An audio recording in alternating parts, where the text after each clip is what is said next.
Good afternoon, everyone. My name is Kathy Brotman. I'm the superintendent here in Greece Central School District. And I see we have, it looks like about 96 people participating in this call. I'm imagining that there's going to be a few people trickling in. So while those people trickle in, I'm going to provide a little bit of context around what we're hoping to do for you today. So number one, I appreciate everyone taking the time out of the day to be here. As a parent or community member, you're here because you have questions. You're here because you want to hear about our plans in terms of how we are reopening school. You're here because you care about your children and you want to make sure that everyone is safe. So I completely appreciate that. We held our first forum on Sunday night with a great response from parents. We took a little bit of feedback from that in terms of some questions and also just made a little bit, some adjustments for today. So hopefully you'll see, and this will be a worthwhile session. I'm guessing that there's two things that'll happen today as a result of participating in this forum. One is hopefully you'll get some questions answered. I'm going to sort of talk to you in a minute about how we formulated the presentation to hopefully address many of the questions, and then there'll also be time today for live questions. And then I think the other piece for me as a superintendent is I want you to feel more confident in our plans going forward. I want you to know who you can reach out to. I want you to know that we've been really thoughtful about everything that we've done in terms of decision making. So with that said, I'm going to go to the next slide and talk to you just a bit in terms of some context for today. So we wanted to host a session or sessions that would get at questions that you have. So with this registration, in terms of anybody who registered, people were asked to also submit questions. We had over 800 questions that were submitted in that way. But know that there was additional questions that have been being asked for some time now. So we've had some key parents, we've had parent liaisons, but we've also had a key parent like Cassie Dunn, who had reached out early on and also had collected a lot of questions. What we did with all of that is we bucketed them into some key areas that you can see, either COVID testing and contact tracing, cleaning, masking, and distancing, or instructional models. And really what we tried to do is put this entire presentation together, sort of surrounding those three main buckets or areas. And then within that, we included information that is hopefully going to answer many of your questions. So the attempt was to front load and try to answer as many questions in the presentation, but also recognize that after each one of those segments indicated, we will also pause and we'll do some live questions. So that's the way the structure of today will look. Couple of things for you to be aware of, just from a community member parent. We have been working closely as a team here in Greece since the COVID closure. So actually since before the COVID closure. We feel strongly around working and making sure that we're being coherent as a team. So we have had people working from all different departments, whether that be our instructional team to our facilities, our food service, transportation.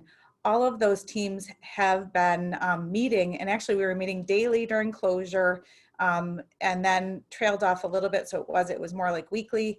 And then we started to actually just transition to a reopening task force that has also been meeting since June.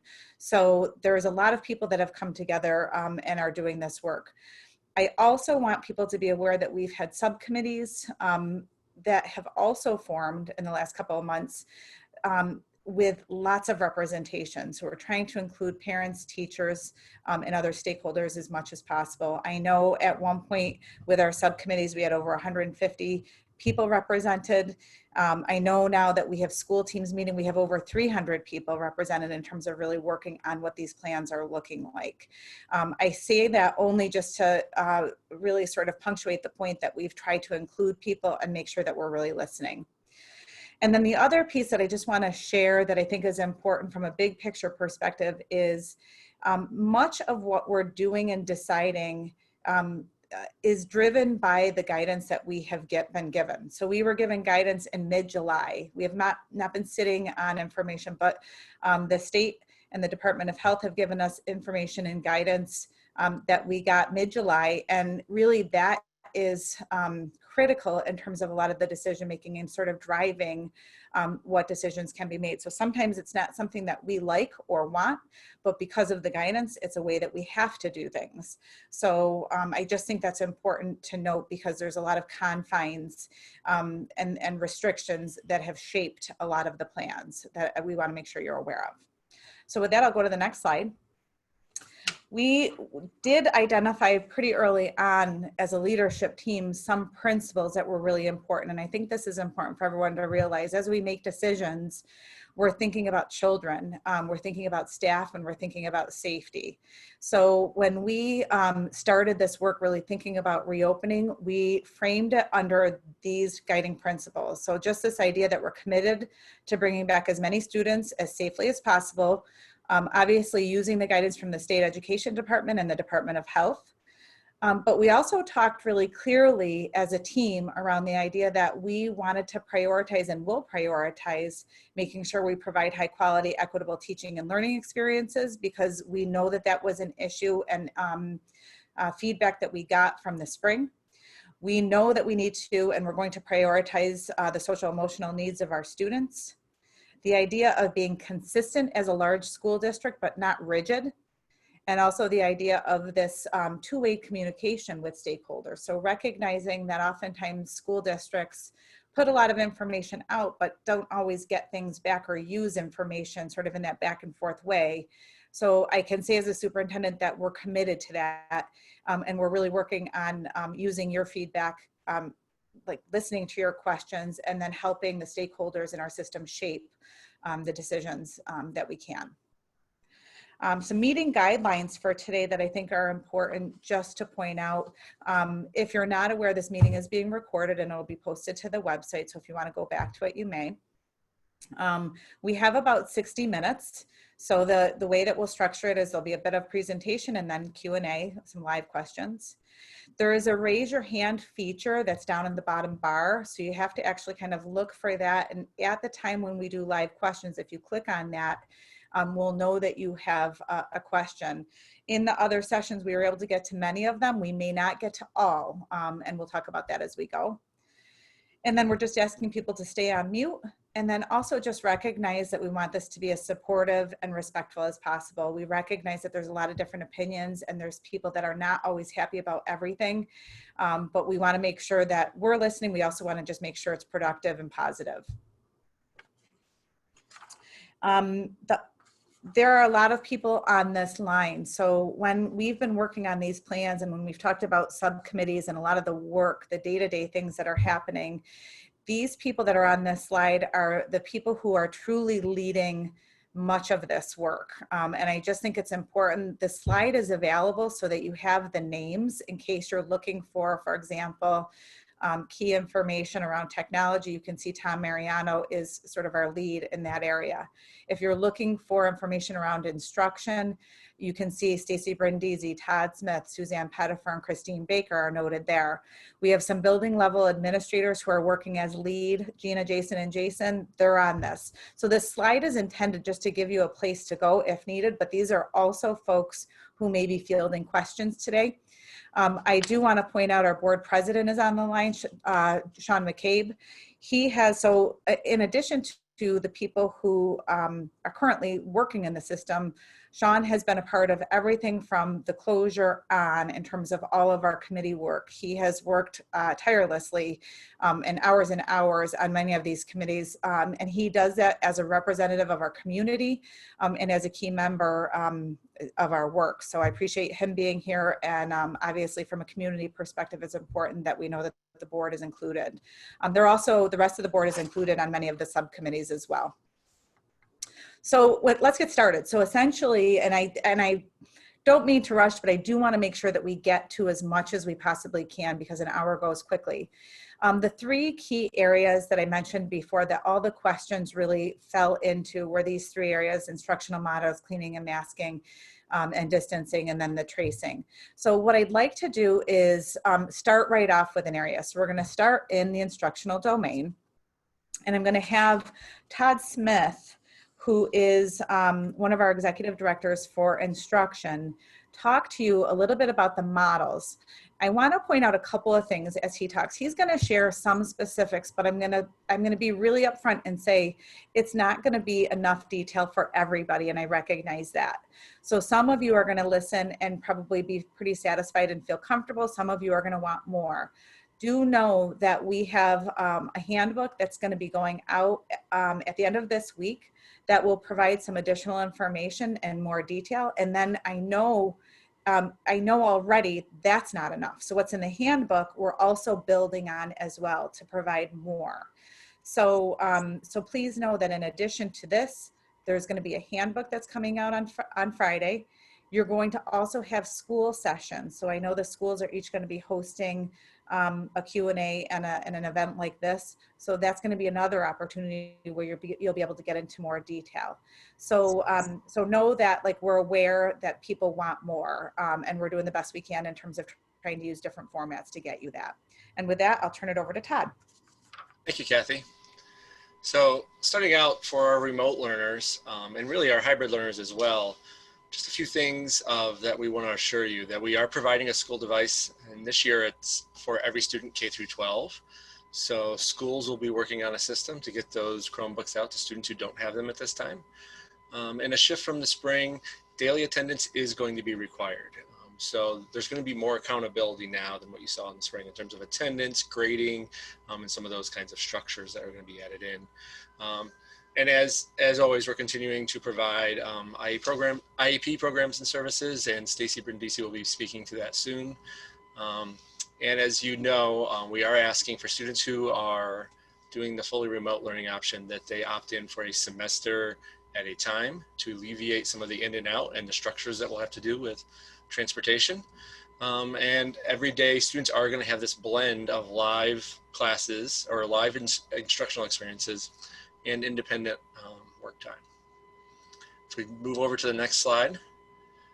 At that elementary level, as I said, it's a blend of live experiences and independent work time with breaks worked in.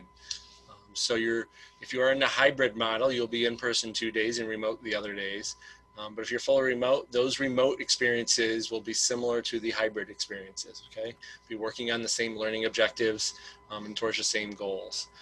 And so like I said, there'll be a mixing of those check-ins, but one of the benefits we have now compared to the spring is we have time for teachers to do the training and the research and the collaboration to use the technology tools and to get trained on remote teaching. And so that's what some of their Wednesdays are for, and some of that time in the beginning of the year for teachers to begin to grow in their skill set, because this is a large shift for them, right? This is a complete change in the instructional model from what we've had historically. So that was something that we're looking forward to having the opportunity to do. And then Wednesdays going forward, and this is at all levels, elementary and secondary, is really there's going to be a live check-in, but that's really focused on community building. And then the rest of the learning experiences will be asynchronous, because teachers on those Wednesdays are going to have that time for professional learning to grow so they can produce great content for our students. At the secondary level, we're really focused on trying to increase the structure for our students. So whether you are in person or remote, the expectation is that you're going to be following your regular block schedule on those Mondays, Tuesdays, Thursdays, and Fridays. There's going to be check-ins with your teachers. And then again, you're going to be doing a variety of those asynchronous and synchronous experiences with your teachers. There might be some small conferencing with individual students and those things, but some pre-recorded videos, reading and writing, and some small group work in person and remote. So students will have a variety of experiences. Then I think, Mike, if we bring up the PDF, if you have it there. Yep. So another thing that we heard loud and clear from parents was they wanted some more consistency in communication. So going forward for this fall, we're looking at a consistent communication platforms that we can send out in terms of where we're delivering all of our instructional materials. And as you see on this slide, pre-K through 2 will be using Seesaw, and 3 through 12 will be Google Classroom. And if that's like, I don't even know what those are, we are going to have a series of guides and trainings available for parents, students, and staff on how to access that information in those and how to use those platforms. So by having that consistency, we hope will help our community, our staff, and everybody. Go over to the next slide there. A little more details on the elementary learning models. This is just one example of how it might look. There might be, as you see, like a first daily check-in there, that's a morning meeting, and that's live, and it might be remote and in-person students at the same time, getting that kind of beginning connect that most elementary teachers do. And then there might be some asynchronous experiences that students are doing throughout the day. And then there might be another daily check-in midway through, and then some periodic instructional conferences. So we often have like independent reading blocks, and teachers will conference individually with kids, and that can happen remote and in person. And then a lot of the work will be these asynchronous things that we know we need flexibility as parents, in terms of, yes, hey, you can do it right along the day with the rest of the class, but if you can't for some reason, you can chunk it in different times of the day, whatever meets your needs as a family. If we go down to secondary, just to give you a little visual here, like I said, we are expecting some more structures for our students of actually following a schedule. So if you see there Monday in orange or yellow, whatever that is, a student's in person attending their classes. On Tuesday when they are remote, they're following that same schedule to try to provide that structure, and also some of that daily check-ins for attendance and just those expectations, because we know our students need that routine. And that would be a similar routine if you scroll down, Mike, to the fully remote. They would be trying to follow that same routine. Now, if it's not possible for your child to follow that routine, I mean, there will be flexibility around that, but we are highly encouraging these structures because we know we all need these kinds of structures to kind of get us into a groove with our learning and expectations for that. So that's just a few examples. We have more details to come, as Kathy said, but I'm gonna pass it on to Stacy Brindisi, who is our Director of Pupil Personnel Services. And she'll get into some of the special ed and related services provision. Okay, thank you, Todd. Good afternoon, everybody. So our school district is responsible for the implementation of IEPs to the best of our ability, given the district's reopening model. So given that our IEPs were developed by the Committee on Special Ed to reflect 5 days of program and services in school, we will obviously need to be flexible regarding the implementation. So our superintendent, based on our building capacity, as most of you know, has prioritized in-person services for our students enrolled in self-contained classrooms. Those students will be coming 4 days a week. And we have our other groups of students receiving services coming in groups 1 and group 2. We are committed to meaningful parent engagement. What that looks like for each and every student and what the plan looks like will be communicated at the onset of the school year by your program manager. It will look different for each student depending on the number of days you're in school. Some of our students are 100% remote, so we'll have to be flexible. For all students, it will be a combination of live synchronous supports and services and asynchronous, similar to what Todd just shared as far as the overall student population. Thanks.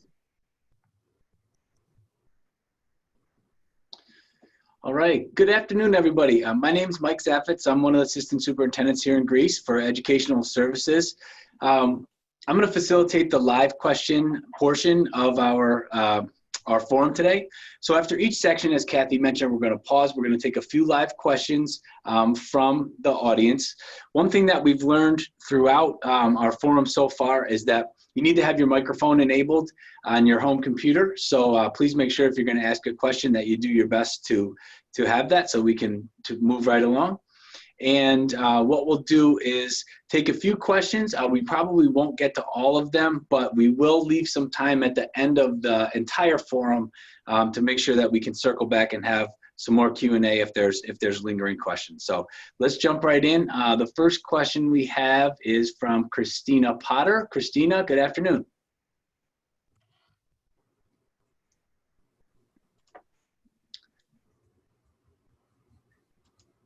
Christina, can you unmute your mic? Goodness. Yep, there you go. Oh, hi, sorry. No problem. My son is going to middle school, so my question was, with the scheduling, will he be going, he's going to 6th grade, so will he be going to different classes, or will he be staying in the same one? In the locker, is he using the locker, or is there no lockers? So I can speak to that. Sorry, Kathy, I didn't know if you were doing it or me. Yes, he will be going to his classes, but we have moved for this year to a block scheduling format. So each day there will only be 4 classes. So that will reduce the amount of movements for each student. And I believe at this time we are not doing lockers to try to reduce some of that interaction for some health and safety concerns. Christina, the only other thing I would add to that, and this is probably applicable to many of the questions that folks will have today, is we're starting the year because we have to make some decisions around certain things. So lockers was a good example of, like, we're not going to use them for the first quarter, but we are going to continue to reevaluate all of these decisions. So if there's something that we've decided that doesn't make sense, or that we're getting a lot of feedback from kids or parents that isn't working, we're not tied to like everything having to be exactly. So I guess I just want people to know we're going to be responsive to the different situations. All right, let's go to Kathleen Sanchez. Kathleen, could you unmute, please? Yes, thank you. Hello. Yep. Okay, my question, I have a 2nd and 4th grader this year, and I chose to keep them fully remote. I'm starting to get nervous that they will not have any direct instruction, that most of the interaction they have with their class will be social emotional. And I'm very concerned with them needing to learn very difficult math and things like that, that they're not going to have that face-to-face time with the teacher so she can assess them and see where they struggle. That's an excellent concern, and that's obviously a struggle with this remote option. So some of the things that we're going to be having in place, you're right, a lot of the in-person contact will be focused around SEL needs, especially at the start of the year, because we know those are a lot of concerns on everybody's minds. But there will be direct instruction provided by our teachers that may be in the form of pre-recorded videos, or we have some other creative solutions called Nearpod and other devices and platforms where your child will be receiving instruction. And on top of that, there will be some periodic times where there will be check-ins for questions and those types of things, and individual conferencing and small group conferencing with students. And I know it's never enough time. We always need more time. So I certainly hear that as a concern, but certainly there will be instruction being provided for all students, direct instruction, whether it's live or a video from your teacher or small little conferencing and those types of things. Thanks, Todd. Let's go to Karen. Good afternoon, Karen. Hi, can you hear me? Yep. Excellent. So mine goes along with that person that just asked a question about her younger kids and the direct instruction. With the fully, I have one, both of mine are in high school, and I have one that's going to be 4 days a week and one that is remote learning only.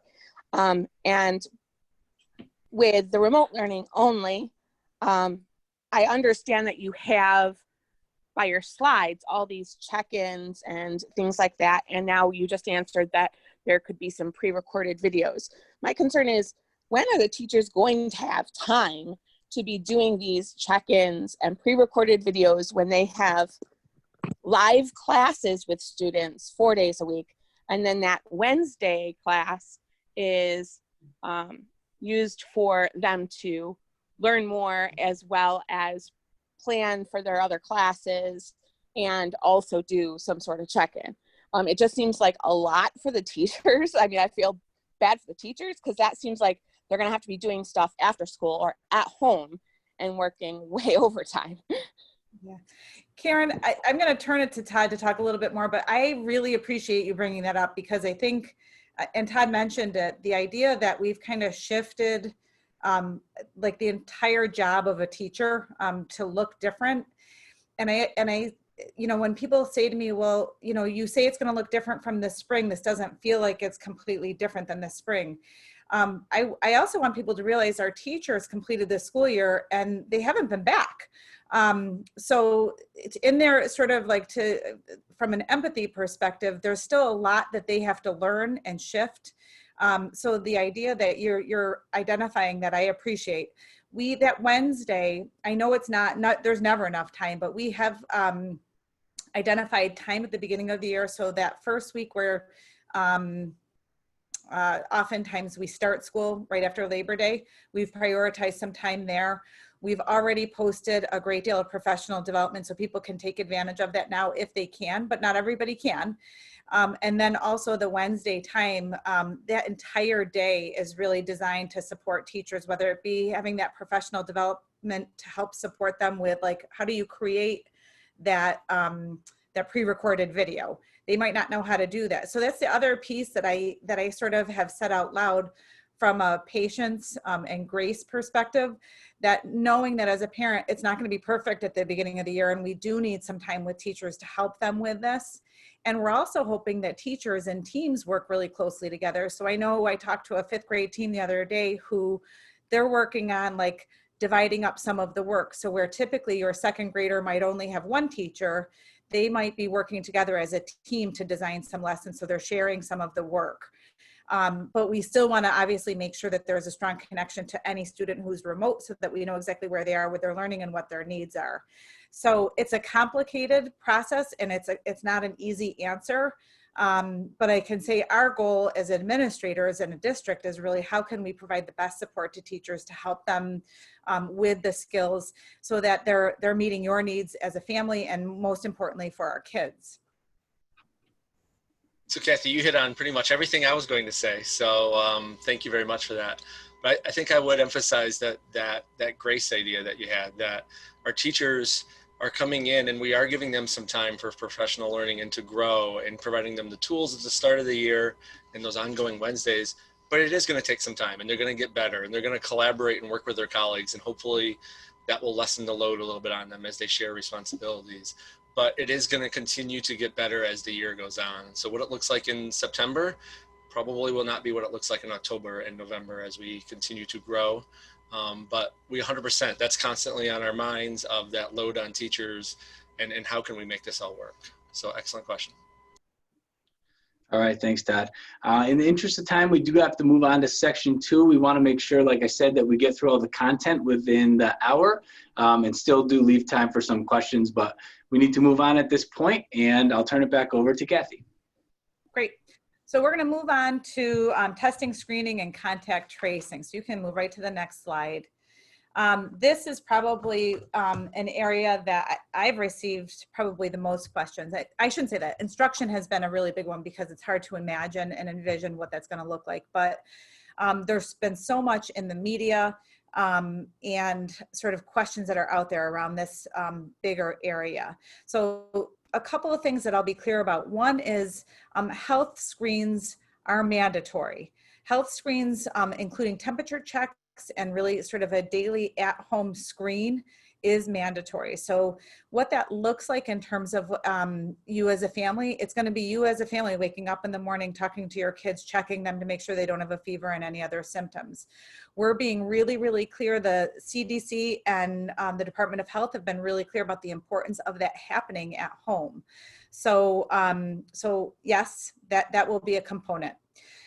We are not going to be doing COVID-19 testing at school or on school campuses. So that was a little confusing at one point with some of the media. That is not our plan.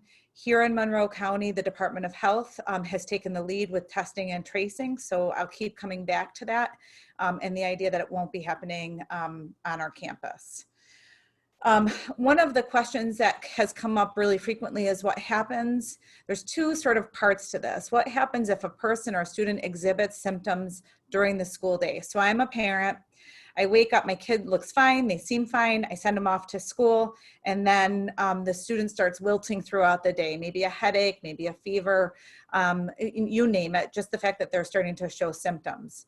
What would happen as a general answer to that is, number one, we're doing more with, we're having less kids in school, and we're doing more around how do we sort of visually check kids and be really like in tune to how kids are. So we're going to be checking in a lot with kids, but certainly if someone starts to wilt, they would be sent down to the nurse, and the nurse would isolate them most likely based on symptoms so that they're not with the general group of students. They would call you immediately. So the nurse would immediately get in touch with home around coming to pick the child up, and we would be asking you to contact your child's doctor. Now, according to the way the Department of Health guidelines read right now, it says very, very specifically, if that happens, so if a student shows symptoms and is sent home from school with those symptoms, that in order to return, the child will need documentation from the doctor, a negative test, and to be symptom-free. So I share that because that has been clearly stated. There has been some additional questions, so I'm just going to bring up some additional questions about what if I refuse to get my kid tested? I don't want my kid tested. I believe there's going to be some additional guidance coming out around that then if you wait the additional 10 or 14 days, and that's a little bit in question, that then you could return as long as you're symptom-free after that time. That can get complicated, and you're going to hear different things from different areas and regions. I'm going by the Department of Health here in Monroe County and the way that the guidance we've been given. So there's that. And that clearly states it on that slide. So now the next question is what happens if someone tests positive? So let's just say that same student goes home and is tested positive. At that point, what we're really clear on is the Department of Health is the lead agency relative to communication, contact tracing, all of those pieces. So the Department of Health is going to be in touch with us. They're going to be talking to the teacher, all the people involved in terms of where that positive case was. So if the student was in a classroom, or they would be talking to all the relevant people. And then they would be making determinations in terms of who needs to isolate, quarantine, who needs to be tested. They're going to be the lead person with that. So it's not going to be our school nurses calling and doing that. It's actually the Department of Health. And I think that's just an important distinction because I think people assume that it's going to be the nurse. The other thing that I want to be clear about, and this is something that I have big concerns about from just from a superintendent perspective and from a communication perspective. When someone tests positive, we are not always the first people to know. So if you have been a part or know anybody who has tested and tested positive, typically that person finds out first. So it's going to be really important. We're going to be putting some communication out around this, around if your child tests positive, it's really important for you to be in touch with us and our key people here in the district. We will make sure that you're connected to the Department of Health if you're not already. And we just want to make sure that that gets communicated well. What I fear is that someone's going to test positive and it's going to go out on Facebook. And then like communication will get really sort of confused and convoluted. So it's going to be really important that if this does happen, that we have really strong mechanisms and procedures in place around who's communicating and then how are we making sure that we let other people know. The Department of Health has also said that if there is a positive case, that that we will most likely close that classroom. It could be the school, but at a minimum, that classroom for at least 24 hours. And they've also given guidance that it may be longer than that.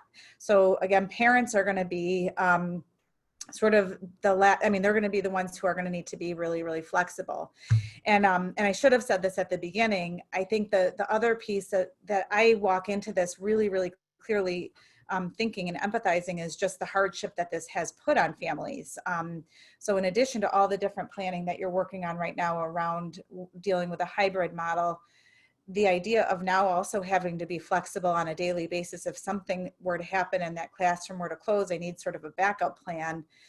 It puts a lot of stress on families, and we recognize that. So we're going to be really working on just making sure we have clear communication and ways of letting people know as quickly as possible so that you are not having to react in a moment's notice.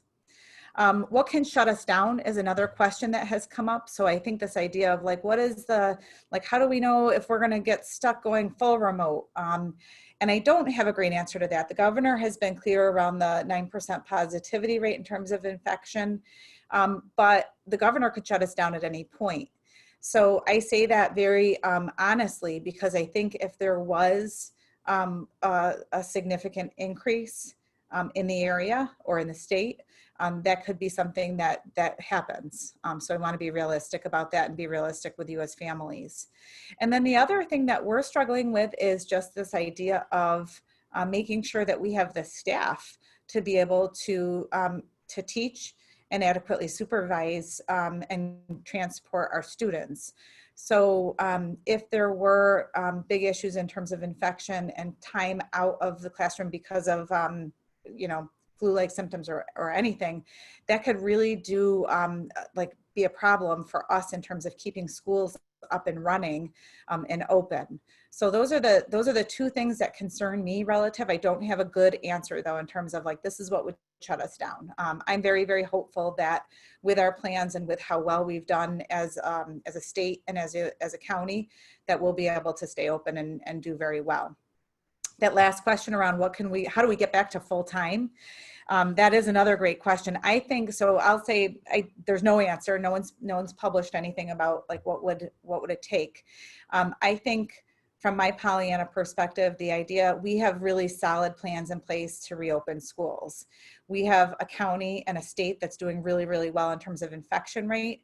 So to me, if we can open schools and do a good job and keep our rates low, I feel like that the idea of then maybe them loosening some of the restrictions so that we can bring more students back, that's what I'm hopeful for. So I'm really committed as a superintendent and as a district to make sure that we do our best to reopen in a really solid way that's safe for both students and staff, and that hopefully will help keep within the county our rates low.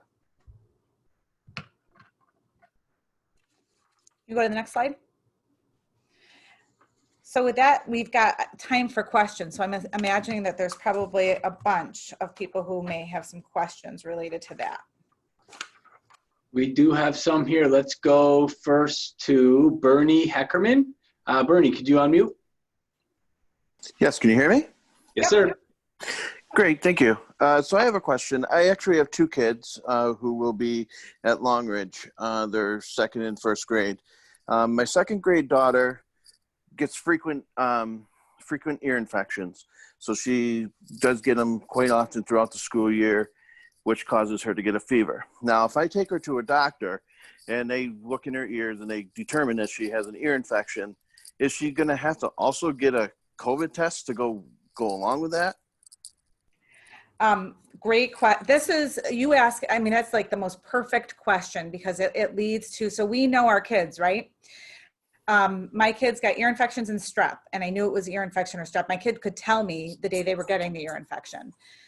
So this is a little bit complicated. So and this is where I apologize because I'm going to give you sort of two answers. If your child is coming down with an ear infection, you know your child, and they get a fever with that, I would be overly cautious about keeping them home. Keeping them home, what's going to happen if your child shows symptoms and they're home and they're not at school? So the guidelines that I gave you around the Department of Health are if a child is seen by a nurse and sent home from school. If my child is home and is showing some symptoms, what I'm going to do is I'm going to use your example, call the doctor. We're going to talk about the ear infection. If my pediatrician decides that they're just going to give them the antibiotic and the child resolves, they can come back to school once they're resolved and they don't have the symptoms. If they get sent home from school with the fever, according to the Department of Health, because of that, they're going to need the negative COVID test.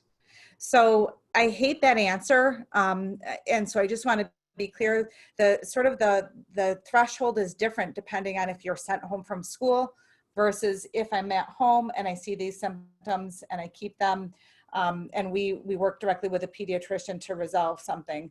It's a different answer. And that's, I think, going to be really confusing for people. So, and it's also going to be frustrating for people because what we don't want to do is make things so difficult that kids are not in school. But we also want to make sure that we're following the guidelines and keeping kids safe. But there's a lot of examples like that, Bernie, that I think people are going to have to just be really cognizant about and really watch your kid. I think that really speaks to the importance of that at-home health screen and being cautious before sending them. Thanks, Bernie. Let's go to Lori Kent. Lori, would you like to unmute? I think I am. Can you hear me? Yes, ma'am. All right, awesome. My question is about the at-home screening, which I totally, but I'm just curious, is there going to be a form that we fill out before we send in our children, app or something to that effect? And how do we trust that parents are being honest when they do fill it out? Yeah, so Lori, I mean, you bring up a great question, and I think so. The problem with that, Lori, is there is a trust aspect of this. There is a social contract that we basically are in right now relative to COVID, and that really is true no matter where you are and what you do. So I am not going to, if I have symptoms right now, I'm not coming to work. If I have symptoms, I'm not going to walk into Wegmans. So I think, unfortunately, there is a bit of trust that we have to give, because anybody, so I'll say it the other way, anybody could lie. So, I could have somebody who has all different symptoms and who sends their kid to school. I could have somebody provide ibuprofen before a kid goes to school. There's a lot of those things that could happen that could sort of fake the system or fake us out. I think the bigger message here from the CDC, from the Department of Health, is that we need to really, really be sort of, and I hate to sound preachy, but it's that whole preach around families. We have to make sure, like, this isn't just like it's inconvenient for me. This is a public health issue. And if my child is showing those symptoms, I have to keep my child home. So the way we're going to work that out is you're going to be getting some information, like an attestation that you actually sign off on families. That's actually like a legal document. So we're gonna take that seriously in terms of the importance of that. And then we're also monitoring your kids when they come in. So if we see a child who doesn't look well when they're walking in the door, we're going to pull them aside to actually do a health check on them. Thanks, Lori. Let's go to Karen has a question for us. Good afternoon, Karen. Hi, so I have a question that kind of combines Bernie's and Lori's a little bit and goes a little bit deeper into that. So if they are kept home, they don't need the negative test unless the doctor has determined that. But if they are kept home, are they going to need that doctor permission to come back to school regardless? Yeah, we have not indicated. So like that, what I'm assuming that, like, I'll restate that question. Essentially, do they need a note to return? So I would say no, because here's the thing. If I keep my kid, and I'm going to use my daughter as an example. She recently had a sore throat, and she actually had a fever one day and a sore throat. And then the second day it was just a sore throat. She called the doctor. We called the doctor, and the doctor did not want to see her. So they said, wait and watch. So the second day she didn't have the fever. She just had the sore throat. The third day she felt fine. Here you have an example of there isn't a medical documentation necessarily. And what we're trying to do, again, is not make it sort of impossible for people to return. And we're also recognizing we don't want to overload pediatricians' offices as well. So there's going to be times when you keep a child home, they resolve, and we're not collecting a note necessarily. Now I'm going to tell you, our nurses, if a child is home, are going to be calling you. They're going to be talking to you. They're going to be following up in terms of what's going on. So it's not like a free for all in terms of if a child is out that no one's going to know. We're really clear around and working on our protocol from a nursing perspective when we get the calls around a student not coming in because they're ill, how we're following up with families. Because we want to ensure if they come back that they're well. All right, I think we have time for one more question on section 2. Let's go to Maria Vega. Maria, good afternoon. Could you unmute, please? Hello, can you hear me?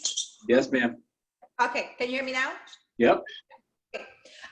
So the question goes back to what we have been discussing. If we're 100% remote, do we still have to complete the daily logs or whatever you call them, the reports? Maria, would you mind clarifying what report, the health attestation? Yes, I think that's what, I'm not sure what Yeah. No, if you're remote, you're remote. So to me, if you're remote, you're not filling that out. So the point of that is, and it's the same idea as like when you go to the doctor or places where we're filling out those things, just claim like attesting that you don't have symptoms because you're going in physically someplace. We wouldn't be doing that if you're a full remote student. You know, I use another example around the attestation. So like the social contract that I bring up, and I'm going to keep coming back to it, we go a lot of places without filling out an attestation. So I'm assuming that people aren't going into Wegmans sick. I'm assuming, you know, and I'm taking precautions. I'm washing my hands. I'm doing things. But I think there's a lot about our behavior collectively that we've changed, and that the same things will apply when we think about school. But Maria, to that question, no for a remote student. Thank you, Maria. Let's move into section 3, and then we'll have some time for questions at the end of the forum today. Okay, so this last section is sort of a lot of operational stuff all in one place. And I'm guessing there'll be quite a few questions in this area as well. In terms of cleaning, social distancing, and masking, we've just clustered them together. And you can see on this slide, we're talking specifically around bus. So with the buses, we have reduced capacity. So typically on a bus, you're going to see maybe 22 students. It could be more because you can actually see students from the same household together. But what we're basically saying is you're going to be social distance. Kids are going to be wearing a mask that is required, and that the bus will actually be disinfected after every run. So the drivers are actually, it's part of their day. They'll be wiping down the bus seats and high touch areas in between runs. In addition to that, there'll be more intense cleaning done on a weekly basis, before like long weekends and recesses and things like that. So we feel great about that plan in terms of like the regular stuff that needs to get done to keep kids safe is perfect. Use of hand sanitizer, I put on that only because they can bring hand sanitizer, but it's actually illegal on the bus because it's combustible, so they can't use it on the bus. So we're asking kids to make sure that obviously they wash their hands before they get on the bus. When they get off, they can bring their sanitizer into school if they have it in their book bag. In terms of in school, for the next slide, what you're going to see in terms of social distancing, we just actually had our board do a tour, and we were looking in classrooms. In most classrooms, they can accommodate about 8 to 13 students. We're using 6 foot in all directions. So each classroom has different square footage. So in some classrooms, you might have 10 students, and another classroom might be able to fit 14 or 13. There's not a perfect answer to that. I just want you to know there's not a rule. And most of our classrooms right now look like they're shaking out at about 8 to 13 when we take off all the students who are participating fully remotely, and we divide up the groups. We are recommending masks at all times. Our director of health has been really clear about that masking is the best thing in terms of prevention of spread. But mask breaks are mandatory, meaning classroom teachers need to provide breaks for students. We're going to be working with schools, with principals, and with staffs around what does that look like. We could come up with a rule like you have to do it every half hour for 5 minutes. We may wind up with some guidance like that. What we're trying to do is work with teachers around looking at the schedule of your day. Where does it make the most sense? If my kids are reading independently and they're 6 foot apart around the room, great time to take a mask break and bring your mask down. If my kids are working on an assignment, and again, if they're at their desk, social distance, that's a great time to give them a break. They must get breaks, and that's clear. It's just a matter of like what makes the most sense. And we're working on some of that with schools right now. And in addition to that, we've hired additional custodians. We're working on like increasing our workforce related to custodial support. And actually, if you have any kids who are over 16, we actually are hiring because we're adding more to help support cleaning in the evenings. So most of our custodians will be working on really disinfecting classrooms, but there's some day-to-day stuff around keeping a school up that we're going to need help with. All classrooms will be thoroughly disinfected and cleaned each night. So the question around like, why isn't, like, if my kid, from Monday to Tuesday, is that classroom going to be clean for those Tuesday kids? They will be cleaned and disinfected every single night. Deep cleans, which is sort of a word that's been used by the media and other places, like deep cleans are more for like over a break, or if there was a positive case and we had to really come in and do a deep clean. There's different products used, and that's not something that we would do on a day-to-day, but we would be disinfecting and cleaning each night. Ventilation, we're going to have a few people. Kurt Keller is going to, or Chris Luther, or Chris is going to talk about this. Essentially, our ventilation meets or exceeds what the state education department has required. So he can talk a little bit more about that, because it seems like that has been the root of many questions. I am 100% confident, and through our capital work, we have our air handling units have been replaced. We're in great shape there. Hand sanitizing stations have been installed throughout buildings. We have added dividers and other sort of different sort of PPE and other things where it's needed more to help with social distancing. And then we also have directional signage to help with traffic flow. So things like dots on the floor to help keep spacing, directions so that kids aren't clustered in big groups. So there's going to be things like that we do that will avoid and help with social distancing throughout the school day. I will say, and I'm going to I'll be really, really frank and honest with you. My worry, and I want to be really clear, in our high schools where you have 500 kids, even if we're bringing half of the amount of students, you have large groups of students, there are going to be times where there are lots of kids in a hallway. We can't bring kids into a building or have kids leave a building, or even have kids, even though we're reducing the amount of times that they switch classes, they will be. So I say that because the things that we're doing to sort of combat that is, yes, that we're going to be requiring masks during those times. The CDC and all the guidance has been clear that short amounts of time, as long as kids are masked, are safe. But we're also going to have more adults in the hallway to help sort of move kids along so that they're not hanging around and congregating. We're going to do everything we can, I guess, to that point around just making it short and getting kids to their next location. But I would anticipate that you're going to see some groups. And that's also the nature of kids wanting to be social. So be aware, but also know that if they're out there for 3 to 5 minutes, that's perfectly safe, and we're going to get them to their next location. And then I'm guessing there's more questions. Yeah, before we get to the questions for this section, though, one thing that we did when designing these forums was we took into consideration the questions that have come in through the forms, the registration forms. A lot of those were embedded in the presentation as it was already, but some of them were not and could use a little more clarification. So that's what we'd like to do now before going to the open questions. One of those was about food service. So I'm going to ask our food service director, Paul Palmer, to unmute and talk about some of the food service expectations. Hey, Paul. Thank you. Thanks for having me included in this. Just to give you some information, I just want to assure everyone that that same-day breakfast and lunch will be available to all in-students and remote learners every day, Monday through Friday. In specifics to those students who are in school on particular days, they will be receiving their breakfast through both serving lines and satellite kiosks.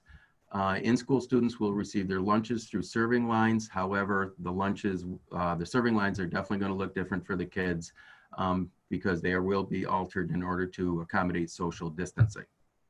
Along with looking different to the kids, that goes the same with how our food will be displayed. Everything that we serve everything we offer will be either served, capped, or wrapped.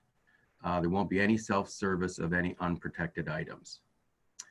Hand washing, masking, frequent sanitizing schedules be put in place, and those will be required. A big change that you'll see, and we are prepared for it, is that all transactions will be touchless and cashless. At the secondary school level, student IDs already contain barcodes that can be scanned at the register. So there's no reason for the children to have to put their numbers in or touch anything at that point. At the elementary school level, the cashier stations are set up with touchscreens by classroom. So again, the students won't have to come through and touch any shared barcodes or, scanners or anything like that. Unfortunately, the number of menu options are going to be reduced. We're doing this mainly to speed up service and minimize congestion in the serving lines, but you can assure the kids that we are building our menus around their favorite options, so things that they like. Both cafeterias and classrooms will be used for students to eat their meals depending on the building and how they can accommodate social distancing. So it may be a little different depending on what building your children go to. Regarding remote or hybrid learners specifically, same-day breakfast and lunch will be available for pickup at each student's home school. By doing this, we can ensure allergy safety and provide the appropriate portion sizes and nutritional values by student age group. Time frames are yet to be finalized and when these will be distributed. But if you can kind of have it in your head a little bit, what we're planning on is after the in-school students receive their breakfast in the morning and before the in-school students' first period for that they'll get their lunch, there'll be a period of time set aside for us to be able to distribute the meals to the remote learners. And again, this may be a little bit different by building based off of bus schedules and when school starts. Exterior doors adjacent to the cafeteria will be used as meal pickup locations. So parents will not need to enter the building more than a few feet in order to receive their child's meals. We are working on an online pre-order process that's being developed that will allow food service to be able to have adequate number of meals prepared in advance for our remote learners. Unlike the free meals program we've been operating since March and September, those parents or guardians who will be picking up their child's meal will have to provide the name of the child at that time of pickup. But most importantly, and Kathy alluded to this early in the presentation, we're prepared to make necessary adjustments as we learn, as we go through this process. So what I'd say here may be a little bit different down the week or down the way a couple weeks in when we find that we need to make adjustments, and we're prepared to do so. Thank you. Thanks, Paul. One of the other areas that we felt we could provide a little more detail on was some of the facilities expectations. So at this point, I'm going to turn it over to our Director of Facilities, Chris Luther, who's going to give us a cleaning overview, and then we'll move on to a little more detail on the ventilation. So Chris. Thank you, Mike. So I'll start off by touching base on custodial tasks that will be performed each and every night. And Kurt Keller will speak to ventilation concerns. So in collaboration with district reopening teams, facility operations has established cleaning and disinfecting procedures using CDC, Monroe County, and state guidance. The procedures will include frequent cleaning and disinfecting of high-touch surfaces throughout the day, such as door handles, sinks, drinking fountains, handrails, etc. Frequent bathroom cleaning throughout the day and disinfection at night. Cafeteria tables will be cleaned between lunch periods. They'll be disinfected at the end of the evening. Classrooms will be cleaned as usual, vacuumed and/or mopped as usual, and disinfected. Classroom desks and seating and table surfaces will be wiped between classes, as Kathy mentioned. Common areas will be attended to throughout the day. A frequent question has been water sources, drinking fountains. They will be cleaned throughout the day. And there is recommendation that students bring a water bottle. It's the safest, source to drink from if you have concerns, but certainly the water fountains will be cleaned and able to be used. Wednesday day offs and weekends, there will be thorough cleaning going on district-wide. A daily cleaning and disinfection log will be maintained at every school building by every custodial worker performing these tasks. One thing we're asking teachers and staff to look at is soft materials in classrooms that are difficult to clean.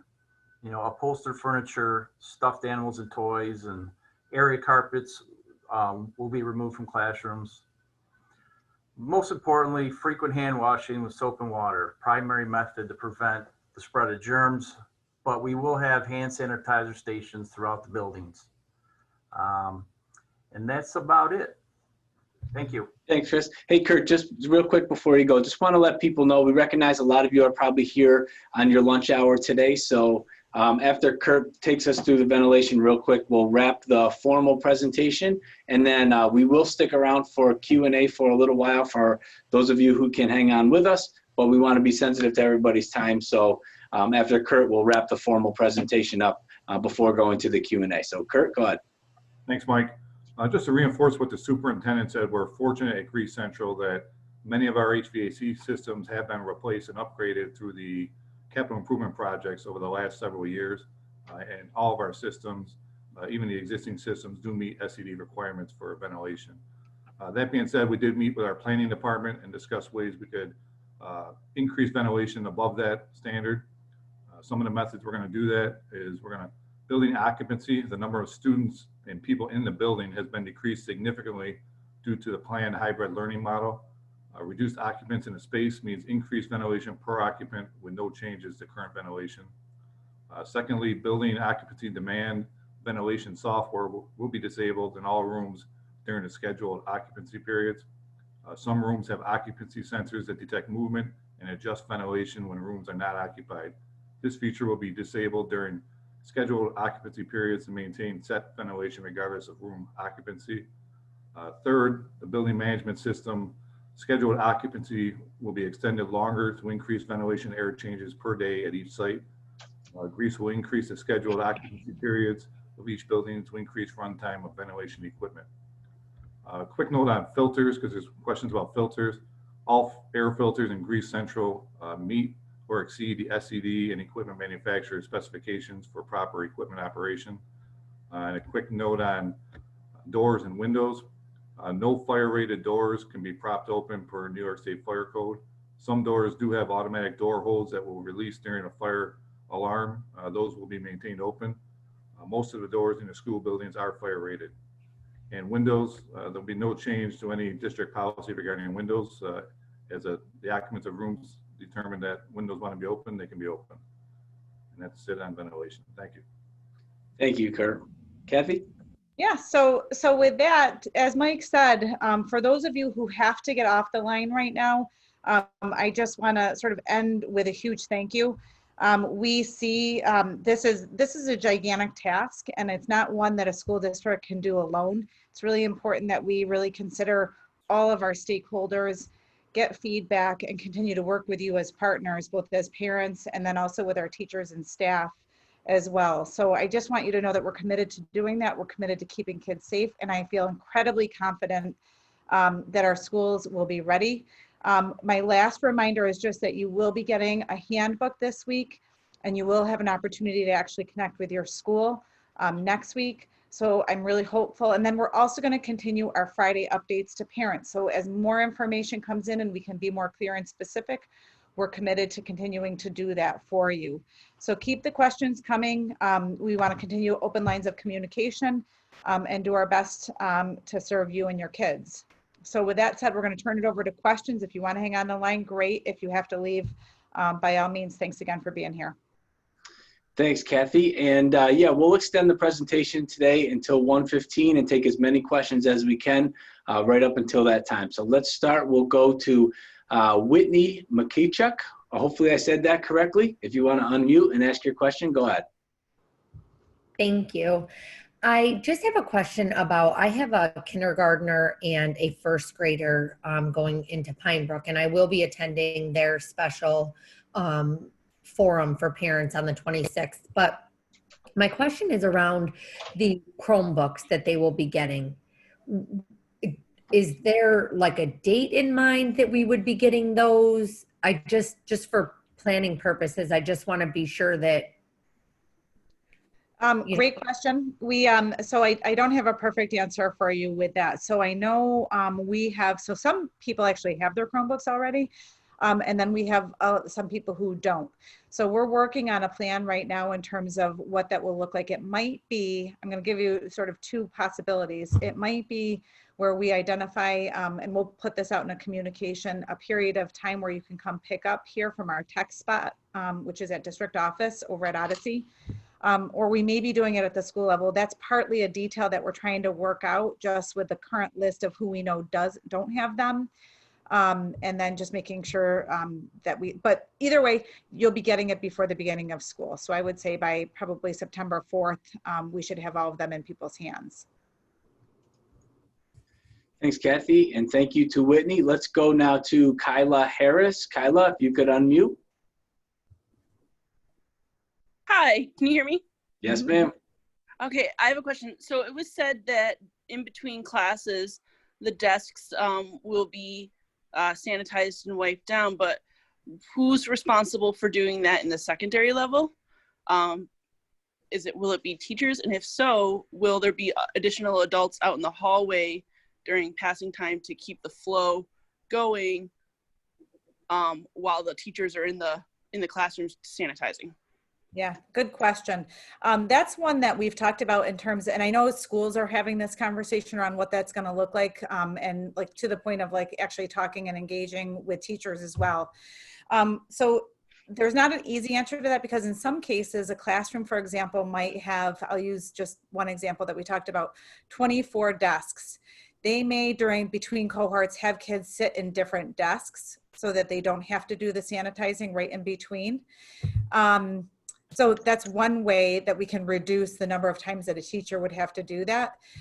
We're going to be probably, what it sounded like with a lot of the schools is they'll have materials ready, meaning like the products available for the teachers to be able to do in between. They're also looking at the idea of almost sort of like a desk cover, which would not be super environmentally friendly in terms of like what we're doing to paper, but the idea that that piece of paper would be put down, and then when the student leaves, they throw away the piece of paper and a new student comes in and puts that down in between. I can tell you the reduction of cohorts and shifting with the block scheduling is helping with that. And the plan at each building may look a little bit different in terms of how that's going to be done. But I do know, Kyla, that that question around the adult piece is being considered, because obviously a teacher can't be in two places. So we do have security and other adults who will be helping with hallways if that's the case. Thanks, Kyla. Let's go to Jennifer Judge, who has a question for us. Jennifer, good afternoon. Hi, I just have a quick question about food for the cafeteria. If it's cashless and my daughter has her ID, how do I put money onto her account? I usually write a check so that I don't pay for the fee for doing it online. Will the fee possibly?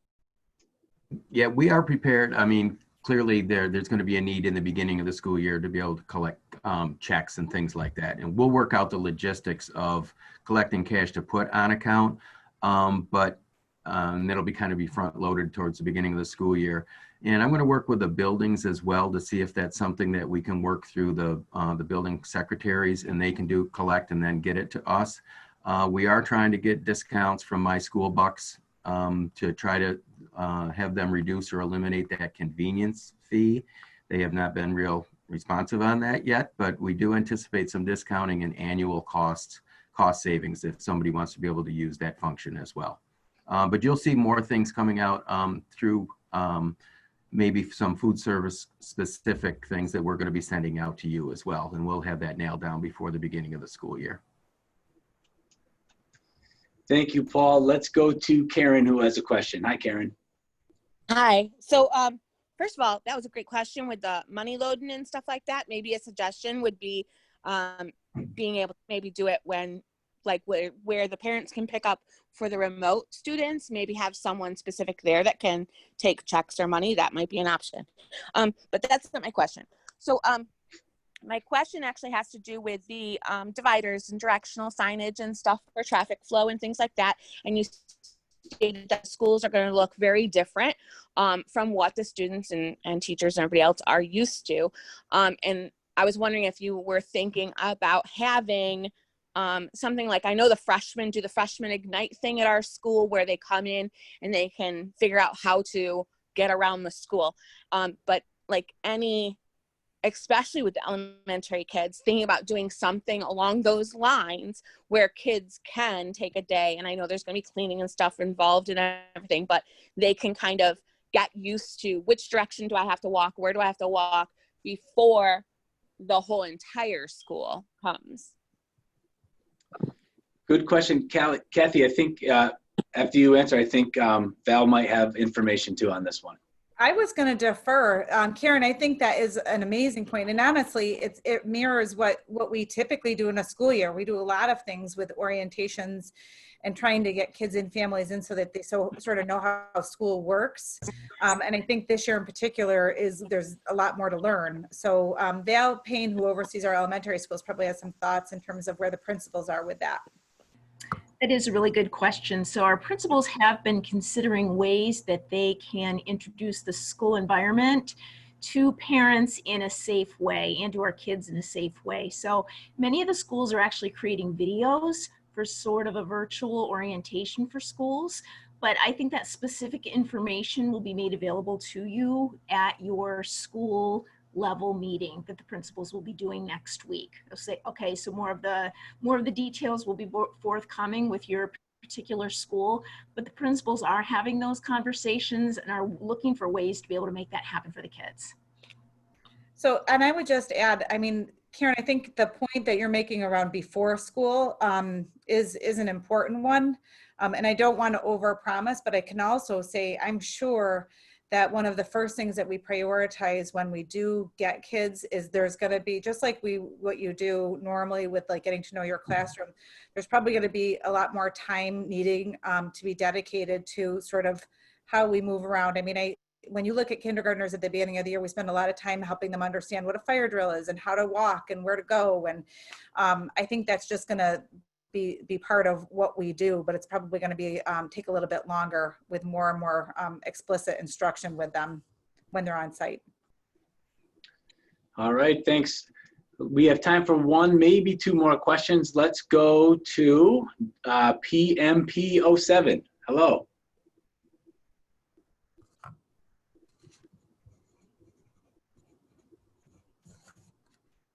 Hello, are you with us? I see that you're unmuted. All right, we will circle back if there's time to PMP. What about L. Simmons? Hello.